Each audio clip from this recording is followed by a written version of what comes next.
So this is not really a DIY story. It's more of a therapy session for me to get through this little problem with my car.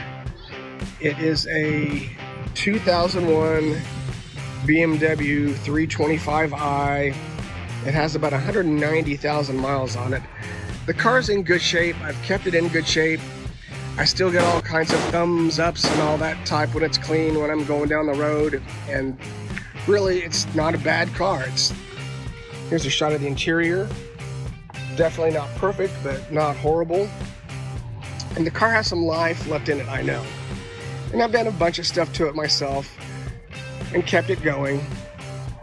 But what recently happened was I had to go to the airport for a work trip.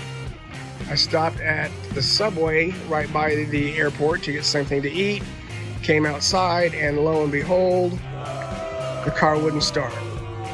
And I've had some problems with the mass airflow sensor before, so that's the first place I went, and the tubes were cracked and everything, and I was asking contractors there for tape, and they were giving me plastic straws, and people were helping me trying to get it going, which makes me feel happy that someone's out there that really wants to help you. And keep in mind, the airport it's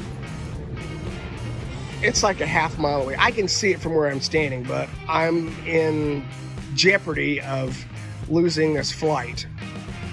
So I went back in the subway and I said, hey, I found the manager and said, would you please let me keep my car parked here? It's out on the side for a week. Please don't tow it. And when I get back, I'll get it out of here, and I would really appreciate it. And he said, hey, no problem. So a week goes by, my brother comes and picks me up, and we mess with it, and we mess with the hoses, the mass airflow sensor, everything we can think of, fuses, no dice. It'll crank, but it won't fire. So unfortunately, I did have to have it towed from the airport to my house. I called my BMW mechanic friend, and he said, you know, it sounds like you've tried everything. I'll bet you on that year of a car, it is the fuel pump. And the good news is, it's pretty easy to get to. It's just right under the back seat. So I'll swing around here, and sure enough, there it is, right under the back seat. It's held on with 4 nuts, and you unplug it, and there it is.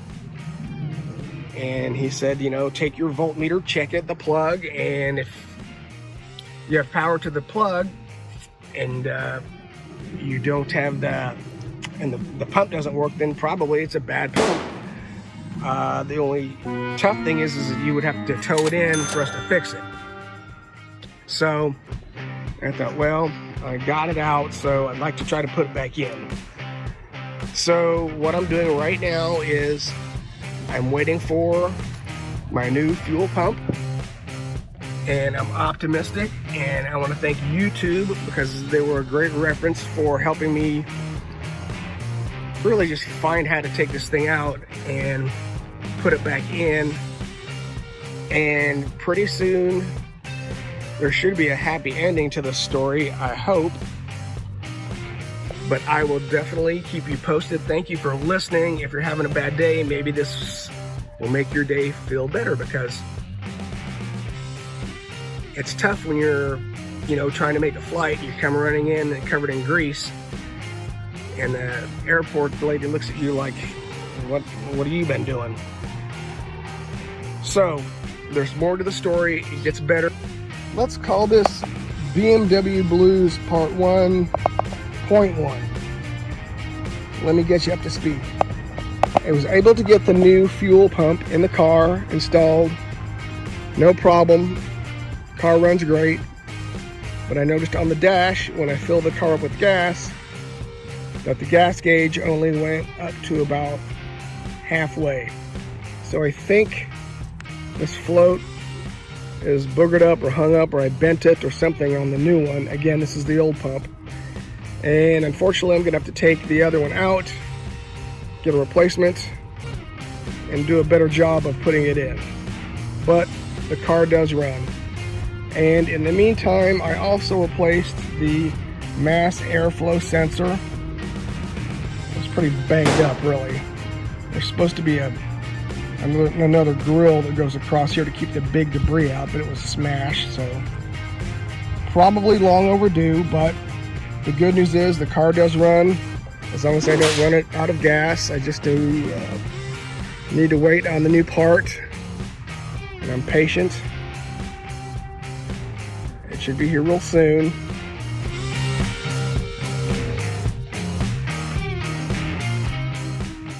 So, how did this fiasco end?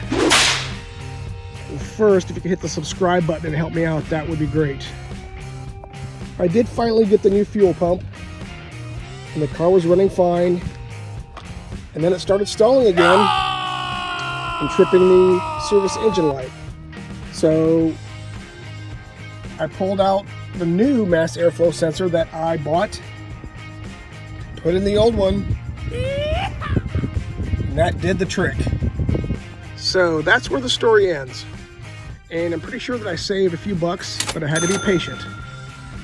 So if you like this story and like the Road Noise channel, please like, subscribe, share the story, and we'll see what kind of disaster I can come up with next. Thanks.